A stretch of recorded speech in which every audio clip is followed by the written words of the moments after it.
Good evening students. आज अपने एक छोटा सा टॉपिक डिस्कशन करेंगे, कीमियोऑस्मोटिक हाइपोथेसिस फॉर एटीपी सिंथेसिस।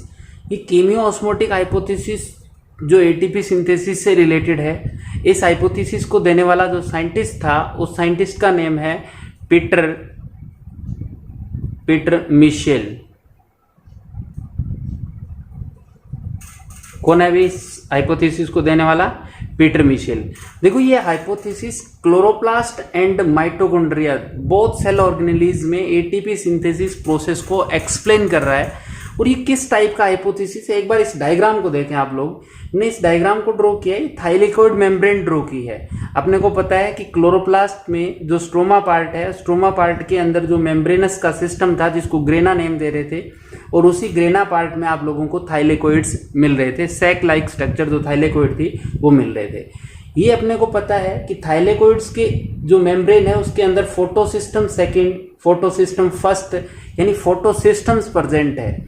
आप लोगों को कहीं फोटो सिस्टम की जेड स्कीम जो है वो याद होगी, जिसके अंदर आपने कहा था कि सर सनलाइट जो है उस सनलाइट को फोटोसिस्टम सेकंड एब्जॉर्व कर रहा था, और इससे जो इलेक्ट्रॉन रिलीज हो रहे थे, ये इलेक्ट्रॉन कैरियर के पास नहीं जा रहे डायरेक्टली, ये जा रहे हैं एक हाइड्रोजन कैरियर के पास। First of all excited electron गए हाइड्रोजन कैरियर के पास में, और ये हाइड्रोजन कैरियर क्या करेगा, इस स्ट्रोमा वाली साइड से यानी इस वाली साइड में जो हाइड्रोजन आयंस है उन हाइड्रोजन आयंस को अपने साथ बाउंड कर लेंगे।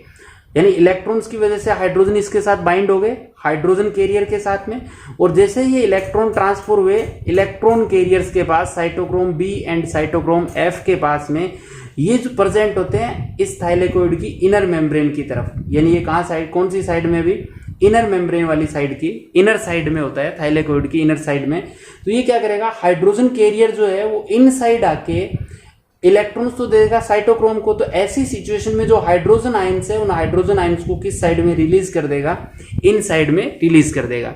एक बार इस हाइपोथेसिस को यहां देखें। मान लो ये अपने पास फोटोसिस्टम सेकंड था, पीएस सेकंड था। इस पीएस सेकंड से इलेक्ट्रॉन रिलीज हुए। ये इलेक्ट्रॉन इस मेम्ब्रेन की आउटर साइड जो है, इस मेम्ब्रेन की, ये इस टाइप से मेम्ब्रेन है, इस मेम्ब्रेन की आउटसाइड और ये इनसाइड यानी कंप्लीट मेम्ब्रेन है। इस आउटसाइड पे अपने को कुछ हाइड्रोजन कैरियर मिलते हैं। क्या मिलते हैं बेटा?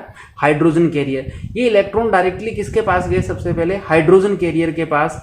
तो हाइड्रोजन कैरियर क्या करेगा, स्ट्रोमा की तरफ से हाइड्रोजन आयंस को अपने साथ बाउंड कर लेगा, क्योंकि इसके ऊपर जैसे नेगेटिव चार्ज आएगा ये पॉजिटिव चार्ज को अपने पास लेगा। अब यह हाइड्रोजन कैरियर क्या करेगा, इनसाइड की तरफ आएगा, इस मेम्ब्रेन के इनसाइड। देखो मैंने यहां ड्रॉ कर रखा है कि इलेक्ट्रॉन इनसाइड की तरफ आ रहे हैं। जैसे इनसाइड आएंगे इलेक्ट्रॉन तो शिफ्ट हो जाएंगे cytochrome B and cytochrome F के पास। जैसे electron cytochrome B and cytochrome F के पास शिफ्ट होंगे तो जो यहां से हाइड्रोजन आयन आया था वो हाइड्रोजन आयन कहां रिलीज हो जाएगा? इस इनसाइड में रिलीज हो जाएगा। अब ये इलेक्ट्रॉन कैरियर से इलेक्ट्रॉन जो है वो किसके पास चले जाएंगे? पीएस सेकंड के पास, और पीएस सेकंड से इलेक्ट्रॉन शिफ्ट हो जाएंगे NADP प्लस के पास में। ठीक है, तो देखो यहां इलेक्ट्रॉन हाइड्रोजन कैरियर के पास गए।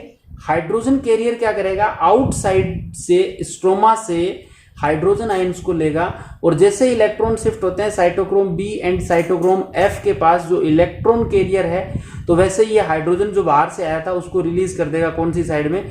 इन साइड में। तो ये जो ल्यूमेन है थाइलेकोइड की, जो मेम्ब्रेन से बाउंडेड कैविटी है, उस कैविटी में हाइड्रोजन आयन आउटसाइड से आ गया।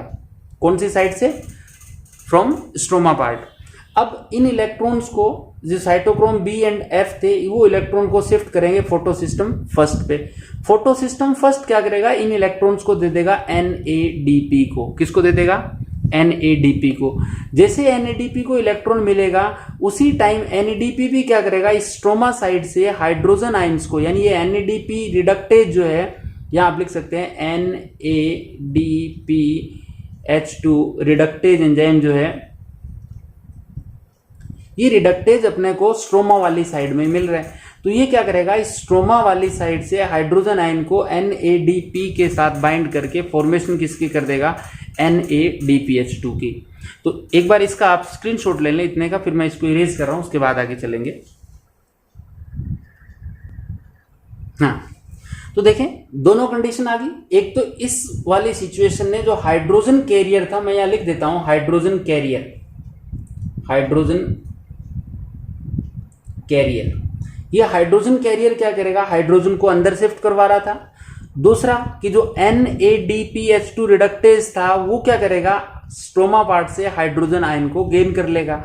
तो इट मींस कि ये स्ट्रोमा पार्ट जो है, स्ट्रोमा जो है उस स्ट्रोमा में H+ आयंस की डेफिशिएंसी हो जाएगी, डिक्रीमेंट हो जाएगा, क्योंकि एक तो स्ट्रोमा से हाइड्रोजन को लेके इनसाइड सेंड किया जा रहा है और दूसरा क्या हो रहा है, NADPH2 फॉर्मेशन में वो यूज हो रहे हैं। तो स्ट्रोमा में क्या हो गया, हाइड्रोजन आयन डेफिसिट हो गए, और ल्यूमेन पार्ट जो है उस ल्यूमेन में ये क्या हो गया बेटा, इंक्रीज हो गए। ल्यूमेन पार्ट जो है उस ल्यूमेन में हाइड्रोजन आयंस की नंबर क्या हो गई, इंक्रीज हो गई। दूसरा रीजन ये भी, एक रीजन तो ये हुआ हाइड्रोजन आयन की डेफिशिएंसी का, इसके रीजन मैं यहां लिख देता हूं। फर्स्ट रीजन तो आप लोगों ने लिखा hydrogen carrier which transfer H+ towards lumen. Second reason आप लोग बोल सकते हैं NADPH2 reductase use H+ ion from stroma. तो दो रीजन हो गए डिक्रीमेंट का। और थर्ड रीजन जो है, डिक्रीमेंट का नहीं डिस्कशन कर रहे, थर्ड रीजन की बात कर रहे हैं कि जो सनलाइट आएगी तो उस ल्यूमेन के अंदर जो वाटर है उस वाटर का फोटोलाइसिस होगा। क्या होगा बेटा, फोटोलाइसिस होगा। और इसी फोटोलाइसिस की वजह से H+ आयंस जो है वो ल्यूमेन के अंदर प्रोड्यूस हो जाएंगे। तो थर्ड रीजन मैं यहां अलग से लिख रहा हूं, स्ट्रोमा का नहीं है, ये वैसे लिख देते हैं, photolysis due to photolysis of water inside of lumen. तो ये थ्री मेजर रीजन हो गए जिनकी वजह से क्या होता है, due to all these H+ ions are increase in lumen and decrease in stroma। Stroma में H+ आयंस की डिक्रीमेंट होगी, डेफिशिएंसी होगी, और ल्यूमेन के अंदर H+ आयंस क्या होगा बेटा, इंक्रीज हो गए। तो ऐसी सिचुएशन जो है, इस सिचुएशन को आप बोलेंगे कि इसके इनसाइड जो है वो प्रोटॉन ग्रेडियंट जो है, प्रोटॉन्स की, हाइड्रोजन आयंस की कंसंट्रेशन क्या हो जाएगी, इंक्रीज हो जाएगी। और हाइड्रोजन आयंस की कंसंट्रेशन इंक्रीज होगी, इट मींस पीएच में क्या मिलेगा आपको, डिक्रीमेंट मिलेगा, यानी अंदर एसिडिक पीएच और आउटसाइड में बेसिक पीएच। या यूं मान लें कि डेफिशिएंसी ऑफ हाइड्रोजन आयन है और इन साइड में हाइड्रोजन आयंस की प्रोटॉन ग्रेडियंट्स की क्या होगी बेटा, इंक्रीमेंट हो गया। अब इसी इंक्रीमेंट की वजह से क्या होगा कि इस मेम्ब्रेन में, थाइलेकोइड की मेम्ब्रेन में कुछ ट्रांस मेम्ब्रेन चैनल्स प्रेजेंट होते हैं जिनको F नोट बोल सकते हैं आप लोग, F नोट, F0 और F1, जिसको ATP सिंथेटेज या फिर आप लोगों ने ETS साइकिल में कहीं डिस्कशन किया था, आपने इसको कॉम्प्लेक्स नंबर 5 भी नेम दिया था ETS के पॉइंट ऑफ व्यू से। तो ये जो F नोट पार्ट है ये ट्रांस मेम्ब्रेन चैनल का काम कर रहा है, यानी ये मेम्ब्रेन के इनसाइड में है। ये क्या करेगा, इस प्रोटॉन ग्रेडियंट को ब्रेक डाउन करवाएगा। क्या करवाएगा भाई, प्रोटॉन ग्रेडियंट को ब्रेक डाउन कराएगा। अब प्रोटॉन ग्रेडियंट को ब्रेक डाउन कराएगा तो इसके लिए कंपलसरी क्या हुआ कि हाइड्रोजन आयंस को बाहर की तरफ क्या किया जाए, रिलीज किया जाए। अब ये ट्रांस मेम्ब्रेन चैनल क्या करेगा, जैसे ही हाइड्रोजन आयंस को बाहर रिलीज करेगा तो ऐसी सिचुएशन में एनर्जी रिलीज होगी। यानी इन हाइड्रोजन आयन को जैसे ही आप outside when H+ ion are released outside by channel, then energy released, यानी एनर्जी क्या होगी, रिलीज होगी। और यही एनर्जी यूज हो जाती है, यूज्ड इन ATP सिंथेसिस, यानी इस एनर्जी को यूज कर लिया किसमें भी, एटीपी सिंथेसिस में आप लोगों ने इसको यूटिलाइज कर लिया एटीपी फॉर्मेशन में, क्योंकि जैसे इसको रिलीज किया एनर्जी रिलीज हुई, यानी हाइड्रोजन को बाहर रिलीज करने के लिए तो एनर्जी रिलीज हुई, उसी एनर्जी की को एटीपी सिंथेज जो एंजाइम है वो क्या करेगा, एडीपी प्लस इनऑर्गेनिक फॉस्फेट को अटैच करके किसकी फॉर्मेशन कर देगा, एटीपी की कर देगा। अब देखो आप लोगों के माइंड में आ रही होगी कि सर ठीक है, हाइड्रोजन आयन को या इस प्रोटॉन ग्रेडियंट को ब्रेक डाउन करने के लिए जो इलेक्ट्रोकेमिकल पोटेंशियल है या इलेक्ट्रोकेमिकल पोटेंशियल ग्रेडियंट जो है, इस ग्रेडियंट को ब्रेक डाउन करने के लिए हाइड्रोजन आयंस को अपने क्या करना पड़ेगा, आउटसाइड में सेंड करना पड़ेगा। अब आउटसाइड में सेंड कर रहे हो तो आप बोल रहे हैं कि एनर्जी रिलीज हो रही है, एनर्जी रिलीज हो रही है, इट मींस जब आप लोगों ने इन हाइड्रोजन आयंस को इनसाइड डाला था तो क्या उस टाइम एनर्जी कंजप्शन हुआ था, बिल्कुल हुआ था, क्योंकि सनलाइट से जो एनर्जी आ रही थी उसी एनर्जी को ट्रांसफर कर रहे थे आप किसको, हाइड्रोजन कैरियर्स को, और हाइड्रोजन कैरियर क्या करेगा, उसी एनर्जी को यूज करके हाइड्रोजन आयंस को कहां शिफ्ट कर रहा था, इनसाइड। अब जैसे ही हाइड्रोजन आयंस वापस आउटसाइड सेंड होंगे देन इस सिचुएशन में एनर्जी क्या हो जाएगी, वापस से रिलीज हो जाएगी, और इसी एनर्जी की वजह से किसकी फॉर्मेशन होगी, एटीपी की फॉर्मेशन हो गई। तो ये अपना बेसिक सा कॉन्सेप्ट है कि जो कीमियो ऑस्मोटिक हाइपोथेसिस है वो किस टाइप से काम कर रहा है, किस टाइप से यहाँ प्रोटॉन ग्रेडियंट में डिफरेंस मिलता है।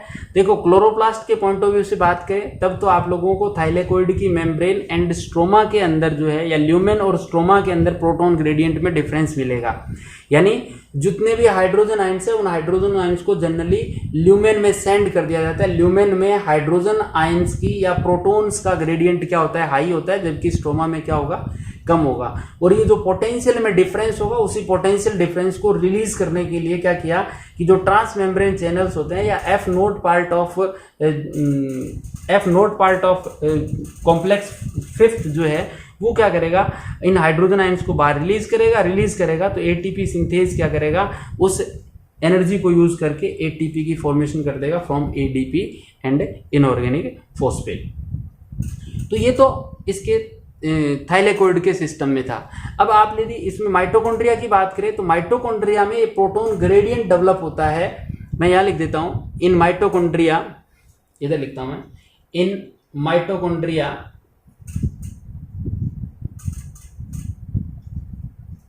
दिस ग्रेडियंट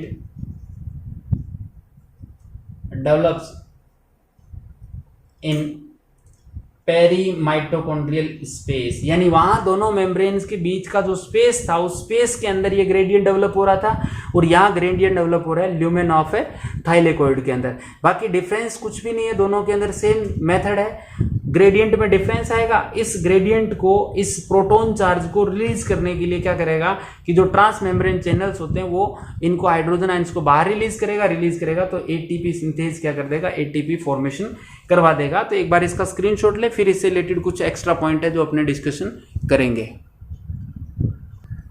हाँ भाई, स्क्रीनशॉट ले लिया तो उसके बाद वापस एक बार इसके इंपॉर्टेंट फीचर देखें। इसके लिए 3 कंडीशंस है। फर्स्ट कंडीशन जो है वो आप लोग ये बोल सकते हैं कि सर हाइड्रोजन कैरियर जो होते हैं, हाइड्रोजन कैरियर जो ल्यूमेन की या जो थाइलेकोइड मेम्ब्रेन है इसकी आउटसाइड में प्रेजेंट होते हैं, जो फर्स्ट ऑफ ऑल सनलाइट से फोटो सिस्टम सेकेंड जो 680 नैनोमीटर वाली लाइट रेडिएशंस को एब्जॉर्व कर रहा था वो क्या करेगा, इलेक्ट्रॉन एक्साइट करेगा। इलेक्ट्रॉन डायरेक्टली किसके पास जाएंगे, इलेक्ट्रॉन कैरियर्स के पास ना जाकर ये किसके पास जाएंगे, हाइड्रोजन कैरियर्स के पास।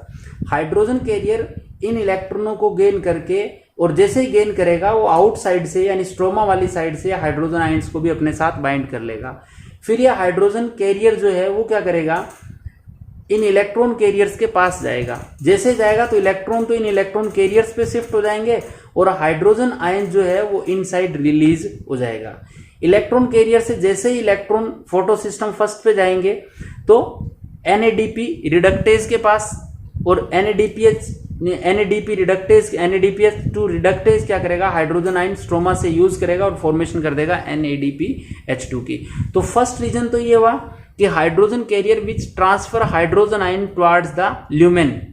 कैसे जाएगा कि सबसे पहले हाइड्रोजन कैरियर हाइड्रोजन आयंस को लेके, इलेक्ट्रॉन्स को लेके साइटोक्रोम बी एंड F के पास जाएगा, और ये जो है वो इलेक्ट्रॉन कैरियर, यानी पहले तो गए इलेक्ट्रॉन किसके पास, हाइड्रोजन कैरियर, उसके जस्ट बाद किसके पास शिफ्ट हो गए बेटा, इलेक्ट्रॉन कैरियर, और उसी टाइम हाइड्रोजन कैरियर ने हाइड्रोजन आयंस को रिलीज कर दिया।